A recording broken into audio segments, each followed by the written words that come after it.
tabriklasanglar bo'ladi. O'zimga 27 yoshimda shunaqa traktor sotib oldim desam tushunasizlarmi? Videomizga like bosib qo'yinglar. Albatta bu hazil. Hozir Xitoydamiz, bilasizlar. Videolarimizni ko'rayotgan bo'lsanglar, hozir endi FM Volt, ya'ni kichkina, katta traktorlar narxlarini sizlarga aytib o'tmoqchiman. Sirazi katta traktordan boshlamoqchiman. Nimagaki, o'zimiz taraflarda, voha taraflarda o'ta katta yerlar bilan shug'ullanishadi va ularga traktor kerak bo'ladi. O'shaning uchun ichkaridan boshlamoqchiman. Xo'p, bu traktorimiz 180 litrlik nimasi bor ekan? Sallarga joyi bor ekan. 110 ta ot kuchiga ega ekan. 1 soatiga 8 litr rasxod qiladigan va buni narxi $18,000 ekan. Birodarlar, ko'rasizlarmi, $18,000. Bu o'zimizda qancha yozib qoldiringlar, bilmadim. Xo'p, buni yana nimalari bor deganlar uchun qo'shib qo'ysangiz bo'ladi yoki boshqa narsa eshitsangiz bo'ladi. Konditsionerlari bor o'zlarini. Bu yoqda avtomat korobka ekan. Ko'rasizlarmi? Faqat gaz tormoz ketaverasizlar. Xo'p, buni kabinaligi $18,000 ekan. Kabinasiz ham bor ekan bularni. Kabinasi ozgincha arzonroq bo'lar ekan. Endi tashqi tarafidan bitta ko'rsatib qo'yaman. Bularni ko'rinishdan ham ancha baquvvatligini ko'rsanglar bo'ladi. Xo'p, bu yoqda endi kichkintoy variantlari. Kichkintoy variantlarni kimlar oladi desanglar, odatda kichkinaroq yeri, kamida 10 gektar, 20 gektar yerlari borlar uchun yoki yengil yer haydaydiganlar uchun o'ta mos narsa. Buni ma'lumotlariga keladigan bo'lsak, 50 ta ot kuchligiga ega, ya'ni xuddi shu mana shuni tagida 50 ta otning kuchi yotibdi. Shu joyga like bosib qo'yasizlar. Xo'p, buni ham kabinaligi va bez kabinaligi bor ekan. Bu hozir bez kabinasini narxi $8,000 ekan.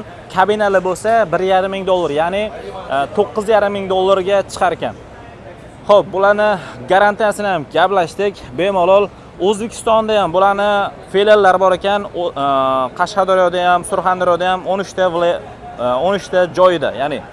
Xo'p, soatiga 8 litr rasxod qilar ekan. Yo'q, adashibman. O kattasi 8 litr rasxod qilar ekan, bunisi 1 soatga 5 litr rasxod qilar ekan. Buni narxini so'raganimda kichkinasining narxi $8,000 ekan. Ko'rasizlarmi? $8,000 ga arziydimi yo'qmi? Kommentlarda ham yozib qoldiringlar, birodarlar. Xohlasanglar kichkintoyi, xohlasanglar katta variantini, kabina va bez kabinasi bor. Va undan tashqari bu yoqda o'zimizga kerak bo'ladigan, ya'ni paxta teradigan mashina deb qo'yamiz, lekin bularda bu traktorda paxta terilmas ekan, bunda jo'xori terilar ekan. Xo'p, bizning kanaldan uzoqlashmanglar. Undan tashqari bu yoqda makka jo'xorilarni maydalab pachan chiqarib orqaga otaveradigan moslama ham bor ekan. Ko'rasizlarmi? Pastda kesib beradi, tagidan kesib beradi.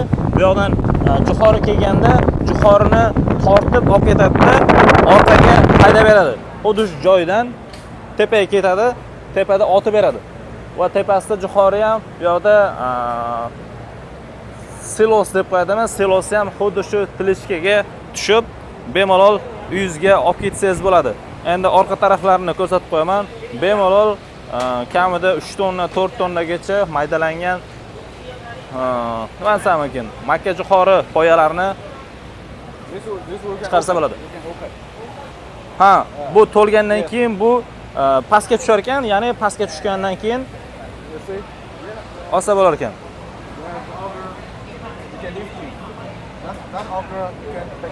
Ha, ham pastga, ham tepaga ko'tarsa bo'lar ekan. Qo'yil sizlarga. Ha, ham orqaga so'rar ekan, ham pastga tushirar ekan. Qo'yil. O tepasidan bu yoqqa tushadi. Zo'r. Baloniga bitta baho berib qo'yasizlar ekan.